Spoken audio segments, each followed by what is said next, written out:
Laura, une policière dévouée, pensait connaître tous les dangers de la rue, jusqu'à ce qu'un sans-abri mystérieux et son chien fidèle lui sauvent la vie lors d'une patrouille ordinaire par une nuit pluvieuse. Ce qu'elle ne savait pas, c'est que cette rencontre allait bouleverser son existence. En découvrant qui il était vraiment et ce qu'il avait perdu, Laura prit une décision que personne au commissariat ne comprit. Mais avant de commencer, dites-nous en commentaire d'où vous regardez cette vidéo. C'est toujours fascinant de voir jusqu'où nos histoires voyagent. La pluie tombait dru sur les rues de Millstone ce mardi soir. Laura Turk rabattit la capuche de son uniforme de police et accéléra le pas sur l'avenue principale. À 32 ans, elle comptait déjà 10 ans d'expérience dans les forces de l'ordre. Mais elle n'arrivait toujours pas à s'habituer au froid glacial de la pluie qui s'infiltrait dans ses chaussures. La ville semblait endormie. Les magasins étaient fermés. Seuls quelques véhicules roulaient sur les chaussées détrempées. Laura effectuait sa ronde nocturne quand elle aperçut une silhouette recroquevillée sous le auvent d'une boutique abandonnée. C'était un homme noir, mince, vêtu de vêtements usés. À ses côtés, un chien brun de taille moyenne dormait, blotti contre lui. Laura s'approcha prudemment. Le protocole exigeait qu'elle vérifie s'il y avait un souci, mais elle savait que, bien souvent, les sans-abri cherchaient simplement un abri pour la nuit. « Bonsoir, tout va bien ici ?» L'homme leva les yeux. Ses cheveux grisonnants étaient trempés, mais son regard révélait une intelligence que Laura ne s'attendait pas à trouver. « Bonsoir, officier. J'attends juste que la pluie cesse. Je m'appelle James et voici Duke. » Le chien ouvrit un œil paresseux en entendant son nom. « Très bien, James. Vous pouvez rester ici le temps que ça se calme, » dit Laura, un peu plus détendue. « Depuis combien de temps êtes-vous à la rue ?»« 2 ans, » répondit James simplement. « Duke est arrivé il y a 6 mois. Depuis, on ne se quitte plus. » Laura allait continuer à discuter quand James se redressa soudainement. Duke leva la tête aux aguets. « Ne parlez pas, » dit James à voix basse mais sur un ton urgent. « Il y a quelqu'un derrière cette camionnette bleue. Il est armé. » Laura sentit son sang se glacer. Instinctivement, sa main alla vers l'arme à sa ceinture. Elle regarda discrètement dans la direction indiquée. Dans l'ombre, elle distingua une silhouette accroupie derrière le véhicule. « Comment le savez-vous » murmura-t-elle. « Duke me l'a fait comprendre. » « Il sent ce genre de choses, » répondit James tout bas. « Le type attend que vous vous éloigniez. » À ce moment-là, la silhouette sortit de sa cachette. C'était un homme grand, casquette vissée sur la tête, et Laura aperçut le reflet métallique d'une arme dans sa main. Il s'avançait vers elle avec des intentions clairement hostiles. « Police !»« Lâchez votre arme !» cria Laura en dégainant son arme. L'homme hésita une fraction de seconde puis pointa son arme dans sa direction. C'est alors que James fit l'impensable. Sans arme, sans défense, il se jeta devant Laura, la poussant sur le côté. « Attention !» hurla James. Un coup de feu retentit dans la rue déserte. James s'effondra au sol tandis que Laura se réfugia derrière un poteau. Elle tira 2 coups de semonce dans l'air. Dernier avertissement. Jetez votre arme maintenant. L'agresseur, comprenant qu'il avait perdu l'avantage, lança son arme au sol et leva les mains. Laura s'approcha prudemment, le menotta et appela du renfort à la radio. Ce n'est qu'après cela qu'elle courut vers James qui était assis par terre, respirant difficilement. Duke tournait autour de lui, inquiet. « Vous êtes blessé ?» demanda Laura en l'examinant rapidement. « Non, juste un bon coup de stress », répondit James avec un faible sourire. « La balle m'a manqué. »« Pourquoi avez-vous fait ça ? Pourquoi risquer votre vie pour moi ?» James la regarda avec ce regard vif. « Parce que c'était la bonne chose à faire. Vous m'avez traité avec respect alors que vous auriez pu faire comme si je n'existais pas. » Lorsque les renforts arrivèrent, Laura expliqua toute la situation. L'agresseur, apprirent-ils ensuite, faisait l'objet d'un mandat d'arrêt pour vol à main armée. Sans l'alerte de James, Laura aurait pu être prise au dépourvu. Pendant que le suspect était emmené, Laura retourna vers James qui versait de l'eau dans un vieux bol pour Duke. « Et James, je ne sais pas comment vous remercier, » dit-elle, encore secouée par l'incident. « Pas besoin de me remercier, » répondit-il. J'ai simplement fait ce que je pensais juste. Laura sortit son portefeuille et voulut lui tendre un billet, mais il refusa poliment. Gardez votre argent, officier Laura. Ce soir, vous m'avez offert quelque chose de bien plus précieux. Quoi donc? Du respect, répondit James avec un sourire sincère. Ça faisait longtemps que personne ne m'avait parlé comme un être humain. Laura sentit un pincement au cœur. Combien de fois avait-elle passé devant des personnes à la rue sans vraiment les voir? Combien d'histoires comme celle de James avait-elle ignorées? Où allez-vous dormir ce soir? Demanda-t-elle. Il y a un refuge à quelques rues d'ici. S'il y a de la place, on y passera la nuit. Sinon, Duc et moi trouverons bien un coin tranquille. Et demain? James haussa les épaules. Demain est un autre jour. Duc et moi, on s'en sort toujours un jour après l'autre. La pluie avait cessé et les flaques reflétaient la lumière des réverbères. Laura griffonna son numéro sur un bout de papier et le tendit à James. Si jamais vous avez besoin de quoi que ce soit, n'hésitez pas à m'appeler. James rangea soigneusement le papier dans une poche intérieure de son manteau usé. Merci, Laura. Ça compte beaucoup pour Duc et moi. Alors qu'elle retournait au commissariat, Laura ne parvenait pas à sortir James de ses pensées. Cet homme qui n'avait presque rien venait de risquer sa vie pour la sienne. Un homme oublié par la société avait fait preuve de plus de courage et d'humanité que bien des gens qu'elle côtoyait. Ce soir-là, Laura rédigea un rapport détaillé de l'incident, mettant en avant le rôle crucial de James. Elle savait que cela ne changerait probablement pas grand-chose à sa situation, mais au moins, ce serait consigné qu'un héros improbable avait sauvé la vie d'une policière. Avant de rentrer chez elle, Laura s'arrêta dans une supérette. Elle acheta des croquettes pour chiens, quelques sandwichs et une bouteille d'eau. Elle retourna à l'endroit où elle avait rencontré James, mais lui et Duc étaient déjà partis. Elle laissa le tout dans un sac accompagné d'un mot, pour James et Duc avec toute ma reconnaissance, Laura. Les 3 jours suivants, Laura ne parvint pas à sortir James et Duc de son esprit. Lors de ces rondes, elle passait systématiquement par l'endroit où elle les avait rencontrés, espérant les revoir. Et au 4e jour, sa persévérance fut récompensée. Ce samedi matin, le soleil brillait, bien qu'elle soit en repos, Laura décida de se promener dans le centre-ville. Elle arriva sur la place principale où elle aperçut James assis sur un banc partageant un sandwich avec Duc. James, l'appela-t-elle en s'approchant avec un sourire. James leva les yeux et lui répondit avec le même sourire. Laura, quelle belle surprise. Duc, regarde qui est là. Le chien remua la queue et trottina vers elle pour l'accueillir. Laura le caressa, remarquant qu'il semblait bien plus vif que cette nuit pluvieuse. Comment allez-vous? Demanda-t-elle en s'asseyant sur le banc à côté de James. Bien, merci. On a trouvé la nourriture que tu avais laissée l'autre soir. C'était vraiment gentil de ta part. C'était la moindre des choses. Laura observa James de plus près. À la lumière du jour, elle réalisa qu'il n'était pas aussi âgé qu'elle l'avait cru. Il devait avoir entre 45 et 50 ans. Ses yeux étaient vifs et bienveillants, et il parlait avec une éloquence qui contrastait avec ses vêtements usés. James, je peux te poser une question un peu personnelle? Bien sûr. Comment t'es-tu retrouvé à la rue? Si tu préfères ne pas en parler, je comprendrai. James resta silencieux un instant, caressant doucement Duc. Ça ne me dérange pas d'en parler. J'étais professeur d'histoire dans un lycée privé. J'avais une maison, un emploi stable. J'étais mariée. Ma femme est morte dans un accident de voiture il y a 3 ans. J'ai très mal vécu sa disparition. J'ai commencé à boire. J'ai perdu mon travail puis ma maison. Et un jour, je me suis retrouvée dans la rue sans vraiment comprendre comment. Et Duc, comment l'as-tu rencontré? James sourit en regardant son chien.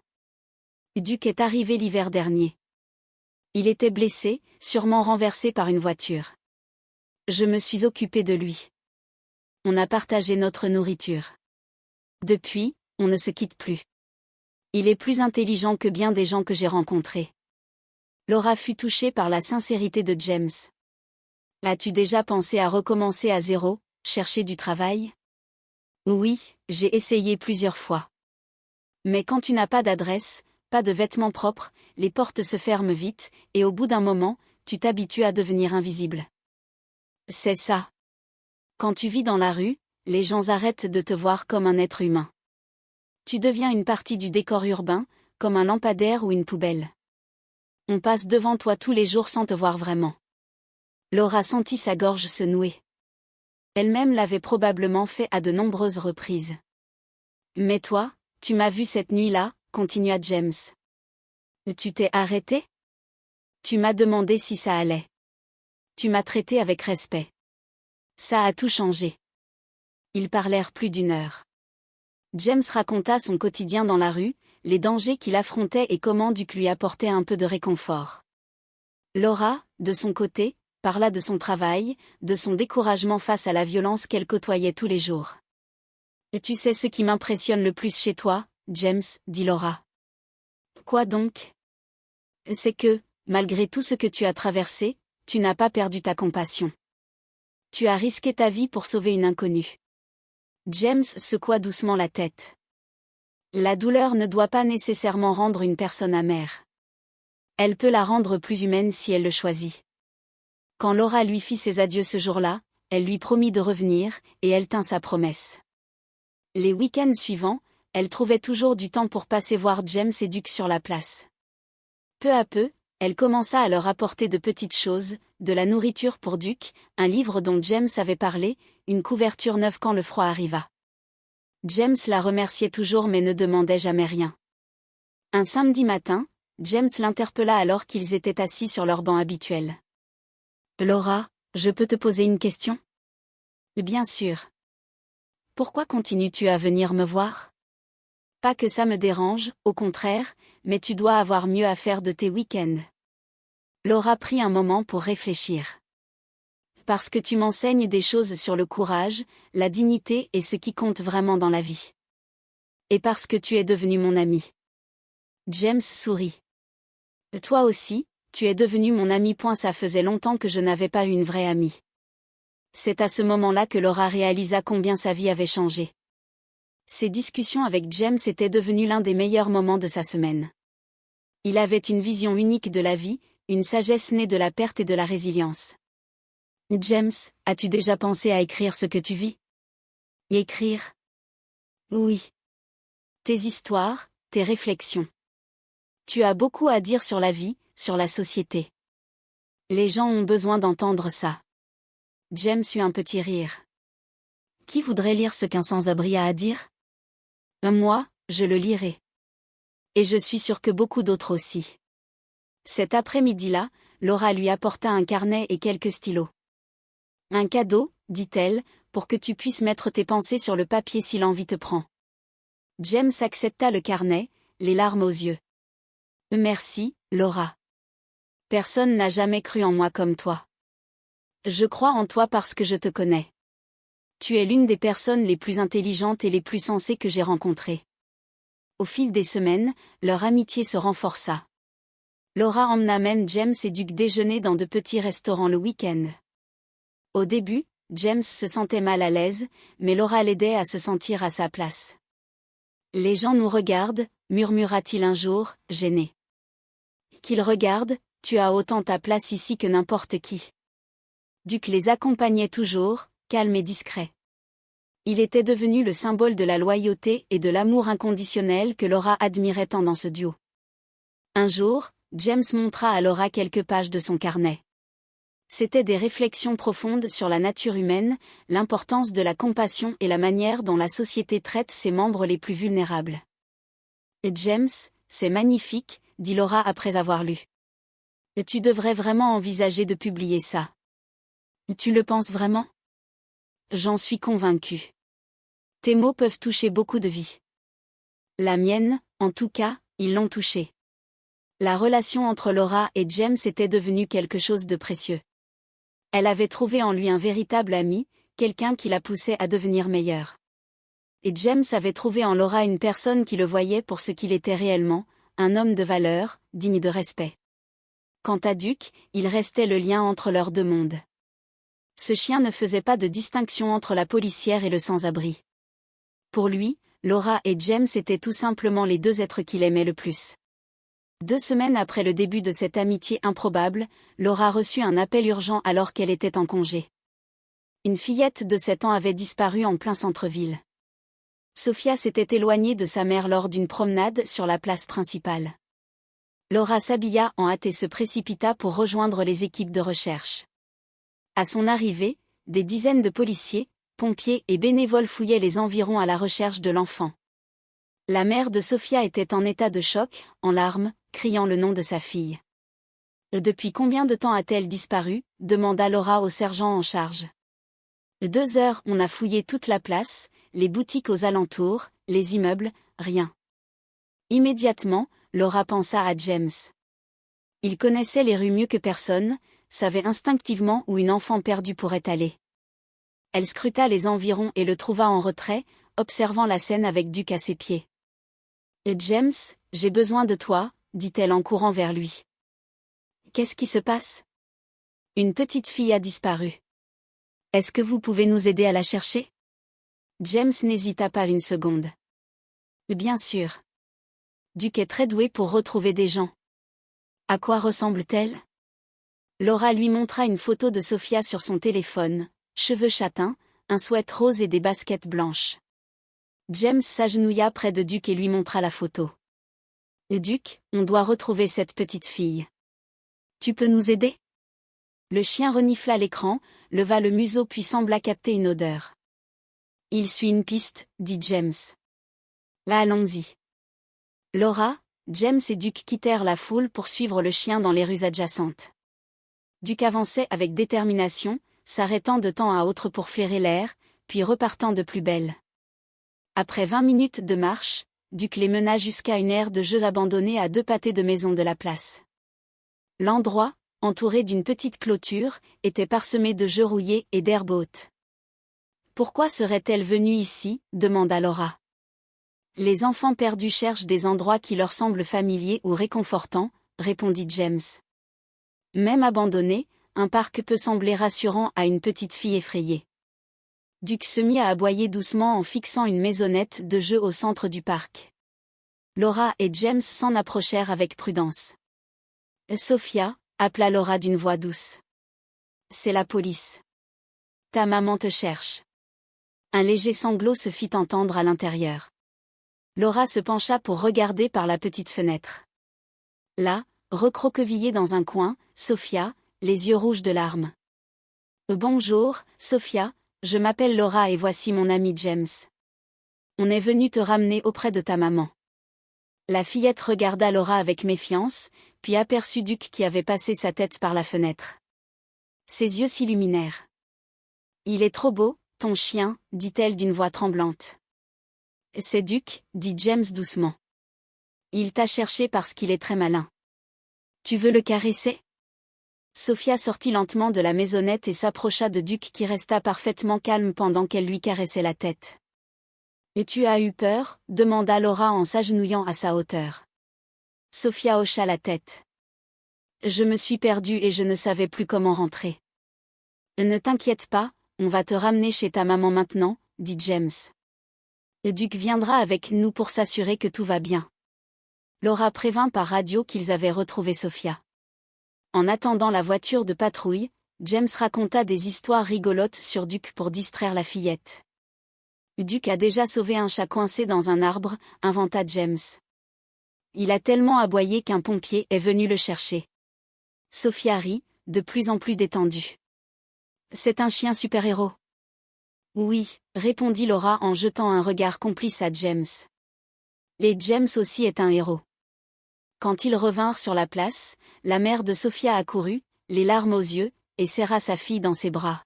« Merci, merci infiniment », dit-elle à Laura. « Comment l'avez-vous retrouvé ?» Laura désigna James et Duke. « C'est grâce à eux. » Duke a suivi sa piste jusqu'à un parc abandonné. La mère regarda James pour la première fois, vraiment. Elle hésita puis lui tendit la main. « Merci, monsieur. Je ne sais pas comment vous remercier. » James serra sa main. « Ce n'est rien. Tout le monde aurait fait pareil. »« Non, justement, tout le monde ne l'aurait pas fait, » répondit la mère en le regardant droit dans les yeux. « vous avez fait quelque chose de vraiment spécial. La nouvelle qu'un sans-abri et son chien avaient retrouvé la fillette se répandit vite. Un journaliste local présent pour couvrir la disparition demanda à interviewer James, mais celui-ci refusa poliment. L'histoire ne parle pas de moi, dit James. Elle parle d'une petite fille qui a retrouvé sa maman. Mais Laura avait d'autres projets. Le lendemain, elle demanda à voir le capitaine du commissariat. Capitaine Morrison, je voudrais vous parler de James Wilson, le sans-abri qui a aidé hier. Oui, il m'a sauvé la vie il y a quelques semaines et maintenant il a aidé à retrouver une enfant. Je pense qu'on devrait reconnaître ses actions. Le capitaine croisa les bras. Et qu'est-ce que vous proposez, Turc? James est intelligent, connaît parfaitement la ville et a été enseignant. Pourquoi ne pas lui proposer un poste de conseiller communautaire? Il pourrait nous aider sur le terrain, créer du lien avec les personnes sans abri et intervenir dans des cas sensibles. Turc, tu sais que ce n'est pas si simple. Il y a des procédures, des vérifications. Je sais, capitaine, mais James mérite une chance et nous avons besoin de gens comme lui. Le capitaine resta silencieux un instant. Je vais voir ce que je peux faire. 2 semaines plus tard, Laura avait de bonnes nouvelles. Elle retrouva James sur la place, fidèle à son banc. Duc allongé à ses pieds. James, j'ai quelque chose à t'annoncer. Quoi donc? Le commissariat veut t'offrir un travail. James la regarda stupéfait. Un travail? Quel genre? Conseiller communautaire. Tu aiderais dans des cas spécifiques. Tu servirais de lien entre la police et les communautés marginalisées. Ce n'est pas un gros salaire, mais suffisant pour louer un petit logement. James resta silencieux, caressant lentement Duc. Laura, je ne sais pas quoi dire. Dis oui, tu mérites cette chance. Et Duc pourra venir avec toi. Il a déjà prouvé qu'il était un sacré détective. Tu crois vraiment que j'en suis capable? Ça fait si longtemps que je n'ai pas travaillé. J'en suis certaine. Tu possèdes quelque chose qu'on ne peut pas enseigner, une empathie authentique et la capacité de voir ce que les autres ne voient pas. James regarda Duc qui le fixait comme s'il comprenait l'importance de ce moment. D'accord, dit James avec un sourire timide. On va essayer. Le mois suivant, James commença à travailler au commissariat. Il intervenait sur les dossiers impliquant des personnes à la rue, aidait les agents à comprendre les réalités du terrain et apportait un regard humain aux situations les plus complexes. Duc devint une sorte de mascotte du commissariat, toujours calme, amical et adoré par les enfants lors des visites scolaires. Il semblait comprendre qu'il avait trouvé lui aussi un rôle à jouer. La transformation de James fut progressive mais frappante. Il reprit du poids, ses yeux brillèrent de nouveau et sa confiance en lui réapparut. 6 mois après avoir commencé à travailler au commissariat, James était devenu une figure respectée au sein de la communauté policière de Millstone. Son rôle de conseiller communautaire avait permis de résoudre plusieurs affaires délicates et son approche humaine avait profondément changé la manière dont de nombreux policiers interagissaient avec les personnes en situation de précarité. Un matin de printemps, Laura retrouva James dans son petit bureau au poste de police. Duc était allongé sur un coussin spécial que les collègues avaient acheté pour lui, et James relisait des rapports. « Bonjour, partenaire », lança Laura en frappant à la porte entr'ouverte. « Bonjour, Laura. »« Duc, regarde qui est là. » Le chien leva paresseusement la tête, remua la queue puis se rendormit aussitôt. Il s'est parfaitement habitué à la routine du travail et est devenu la véritable mascotte du commissariat. « Et tu t'adaptes bien à tout ça ?» demanda Laura en s'asseyant en face de lui. « Parfois, j'ai encore l'impression de rêver », répondit James avec un sourire. « Me réveiller chaque matin dans une vraie maison, avoir un travail qui a du sens, voir Duc dormir dans un lit chaud. Il y a des jours où je me dis que je vais me réveiller à nouveau sous cet auvent. »« Ça n'arrivera plus, » dit Laura fermement. « Tu as mérité ta place ici. » James avait loué un petit appartement à 3 rues du commissariat. C'était modeste, mais cela suffisait pour lui et Duc, une cuisine, une chambre, un petit salon et surtout un minuscule jardin où Duc adorait jouer. « Laura, je peux te confier quelque chose ? » Et toujours. La semaine dernière, je me promenais avec Duc après le boulot et j'ai vu un jeune homme dormir dans la rue. Il m'a rappelé moi il y a un an. Qu'est-ce que tu as fait? Je suis allée lui parler. J'ai appris qu'il avait perdu son emploi et n'avait plus de toit. Je l'ai invité à dîner et je lui ai trouvé une place dans le centre d'hébergement municipal. Laura sourit. Tu fais une vraie différence, James, comme quelqu'un l'a fait pour toi. C'est toi qui as fait la différence dans ma vie, dit James en la regardant droit dans les yeux. Et si tu ne t'étais pas arrêté cette nuit-là, si tu ne m'avais pas vu comme un être humain, rien de tout cela ne serait arrivé. Nous avons fait la différence ensemble, corrigea Laura. Et tu m'as appris ce qu'est le vrai courage, ce que ça veut dire d'être vraiment humain.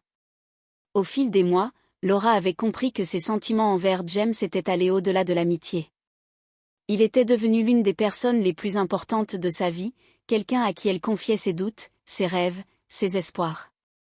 James, je peux te poser une question un peu personnelle? Bien sûr. Tu as déjà pensé à te réouvrir à l'amour? James resta silencieux un instant, caressant machinalement Duc.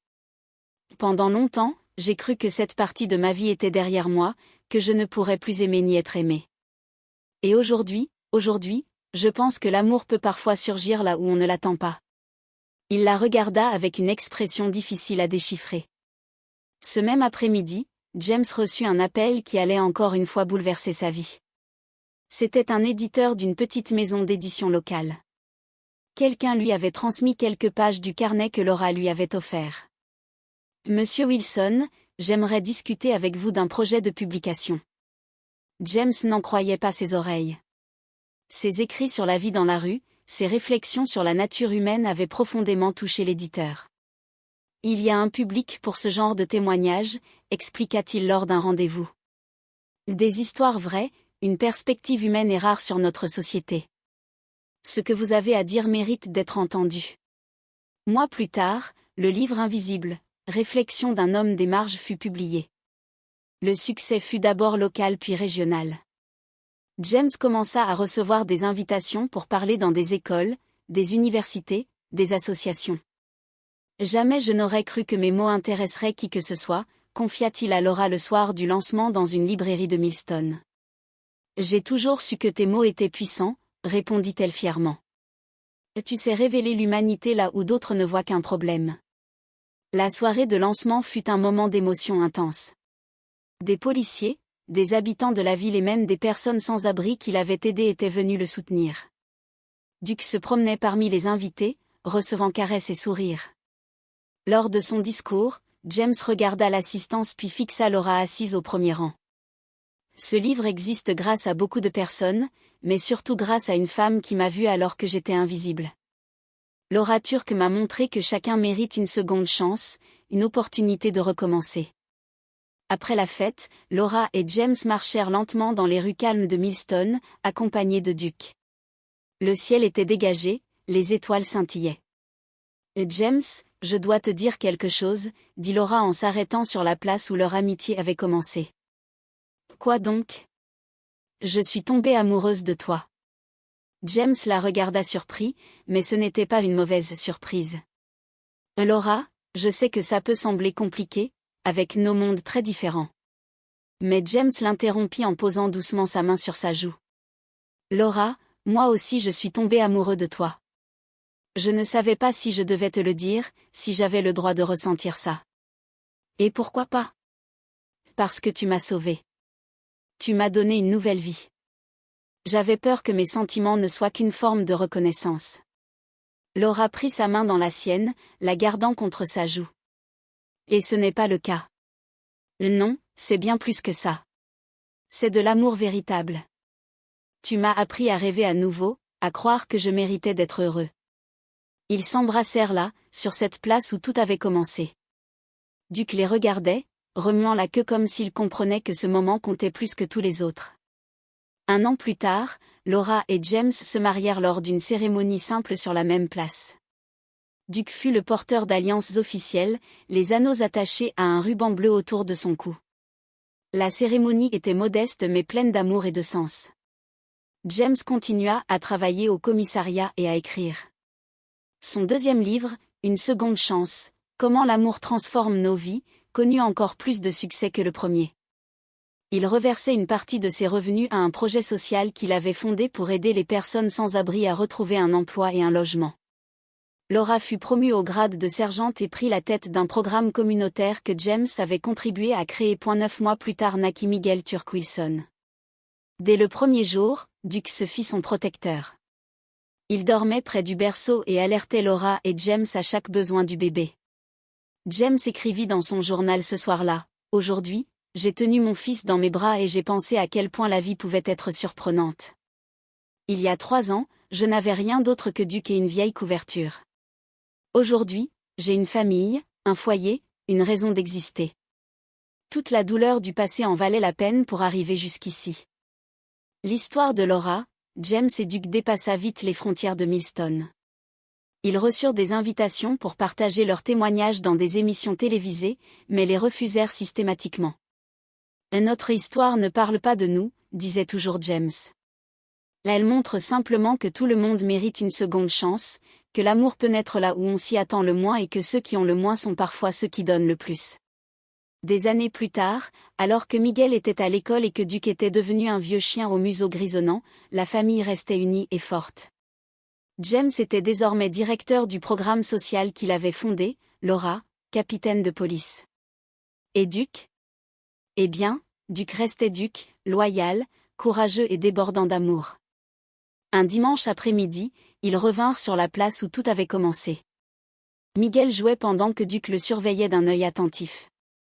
Laura et James s'assirent sur le même banc où ils s'étaient confiés dans les débuts. « Si quelqu'un m'avait dit cette nuit pluvieuse que je serais ici aujourd'hui avec une famille, un foyer, une vie pleine de sens, je ne l'aurais jamais cru, » dit James. « Et si on m'avait dit que je rencontrerais l'amour de ma vie en patrouille de nuit, je ne l'aurais pas cru non plus, » répondit Laura. Duke revint vers eux, fatigué de jouer avec Miguel. À 9 ans, il préférait l'ombre et le calme. Laura le caressa, remarquant les poils blancs sur son museau. « Merci, Duke, » murmura-t-elle. « Merci de nous avoir réunis, protégés, aimés sans condition. » Le chien la regarda avec ses yeux pleins d'intelligence que James avait remarqué dès le premier jour. Duke savait qu'il était aimé, qu'il avait une famille, qu'il ne serait plus jamais seul. Et ainsi, James, Laura, Duke et Miguel continuèrent d'écrire leur histoire d'amour, une page à la fois, prouvant que parfois les plus beaux dénouements commencent dans les nuits les plus sombres. Si cette histoire vous a touché, laissez un like, partagez-la avec quelqu'un qui compte pour vous et racontez-nous en commentaire, avez-vous déjà rencontré une personne qui a changé votre vie ? Ensemble, faisons circuler un message d'humanité et de compassion.